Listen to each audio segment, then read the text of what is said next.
Hello বন্ধুরা, তোমরা সবাই কেমন আছো? আশা করি সবাই খুব ভালো আছো, আর আমরাও ভালো আছি। তো তোমাদের তো বলেছিলাম যে আমরা কালকে মালদা যাব। তো আজকে আমরা চলে এসেছি। আমরা 2টোর দিকে বাড়ি থেকে বেরিয়েছিলাম।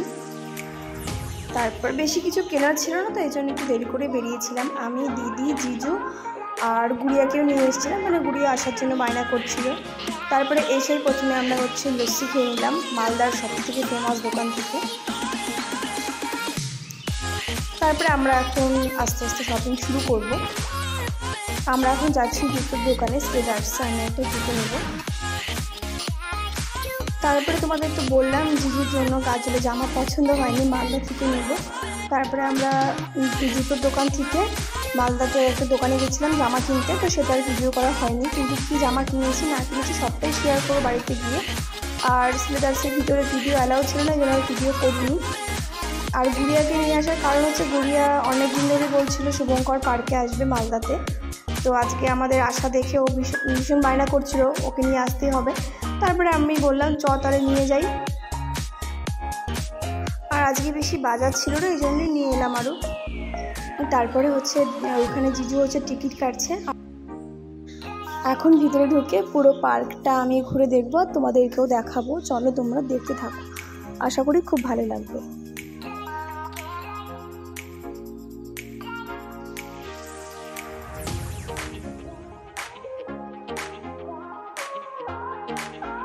আর আমরা যখন মালদাতে আসার জন্য রেডি হচ্ছিলাম, এত রৌদ্র আর গরম ছিল। তারপরে রেডি হয়ে বেরাবো, তখনই এত সুন্দর মেঘ করলে ওয়েদারটা পুরো ঠান্ডা হয়ে গেল, ভীষণ মজা লাগছিল। তারপরে আমরা সবাই চলে এলাম। আর গুড়িয়ারও কষ্ট হয়নি, কারণ ওয়েদারটা ভালো ছিল এই জন্য। তারপরে গুড়িয়াকে নিয়ে এখন টয় ট্রেনে উঠবো আমি। তো উঠেই আমরা প্রথমে ছবি তুলে নিচ্ছি।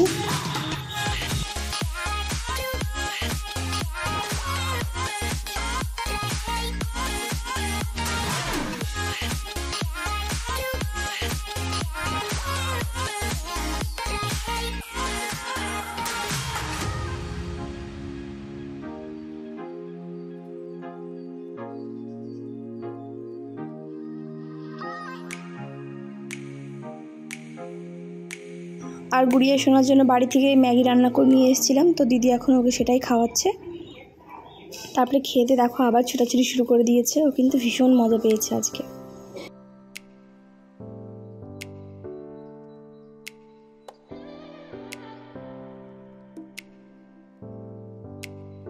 আর আমার গুড়িয়া শোনা তো ভীষণ মজা করেছে এখানে এসে। ও মজা পেয়েছে আমরাও মজা পেয়েছি।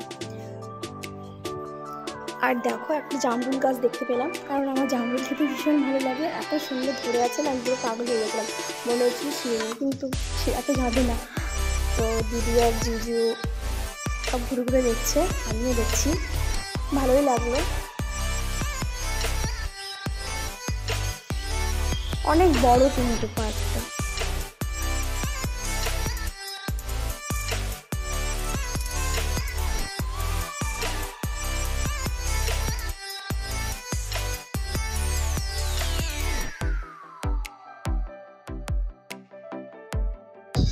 আর এখানে কিন্তু বোর্ডিং করারও ব্যবস্থা আছে।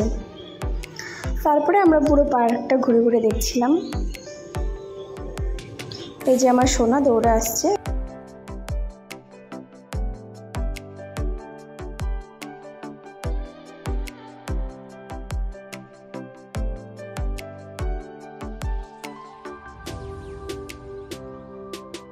তারপরে আমাদের পুরো পার্ক ঘুরে দেখা হয়ে গেল।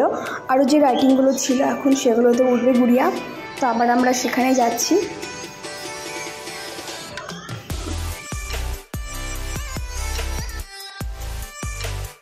তারপরে আমি একটা রিলস বানাচ্ছিলাম, আর দিদি যে কখন আমার ভিডিও নিয়েছে আমি জানি না, ওই জন্য তোমাদের সাথেও শেয়ার করে দিলাম।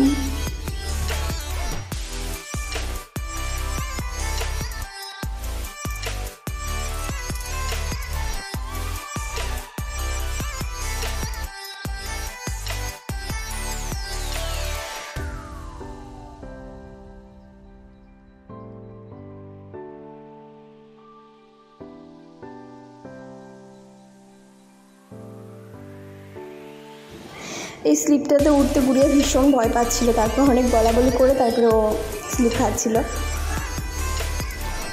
একবার খেতে মজা পেয়ে গেছে, আরও খেতে চাচ্ছিল, তো আমরা বললাম না, আরও রাইটিং আছে সেগুলোতে উঠতে হবে, চলো। তারপরে জিজু ওকে জুতো পরিয়ে আবার নিয়ে এলো।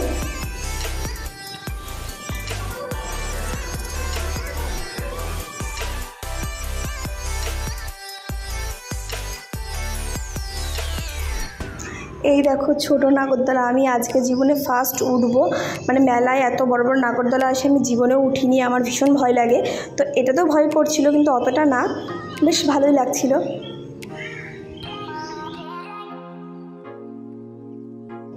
আর এই পার্কটা 4:30টার সময় খোলা হয়, তো আস্তে আস্তে দেখো অনেক লোক চলে এসছে, সব বাচ্চারা। আর আমাদের পার্ক ঘোরা হয়ে গেল, তো আমরা এখন বেরিয়ে পড়লাম। তোমাদের কি মনে আছে জায়গাটা কোথায়? সে বোঝে না সোহমের সিনেমার গান শ্যুট হয়েছিল এখানে, নারে না। তো এখানে অনেক খাবারের দোকান ছিল, খাওয়া দাওয়া করে বাড়ি চলে যাবো আমরা। আর আমরা বাড়ি পৌঁছে ফ্রেশ হয়ে তারপর এখন কী কী কিনলাম সেগুলো তোমাদের সাথে শেয়ার করব। আর তোমাদের তো বললাম, এর আগের ব্লগে বলেছি যে বাবার তরফ থেকে জামাই ষষ্ঠীর বাজার ছিল আজকে। আর বাবা টাকা দিয়েছিল জামাই ষষ্ঠীর জন্য বাজার করতে দিদিদের জন্য। এখানে গড়িয়ার জন্য 2টো জামা নেওয়া হয়েছে, 2টো জামাই খুব সুন্দর। আর জামা দুটোর দাম বলে দিচ্ছি, এই জামাটার দাম নিয়েছিল 800 টাকা।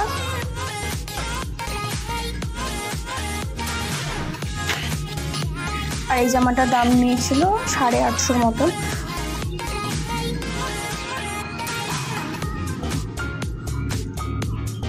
আর জিজু প্যান্ট নেয়নি, 2টো শার্ট নিয়েছে, টি শার্ট।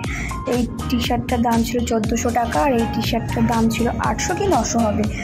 আর দিদির জন্য নেওয়া হয়েছিল এই শাড়িটা, দাম নিয়েছিল 3000।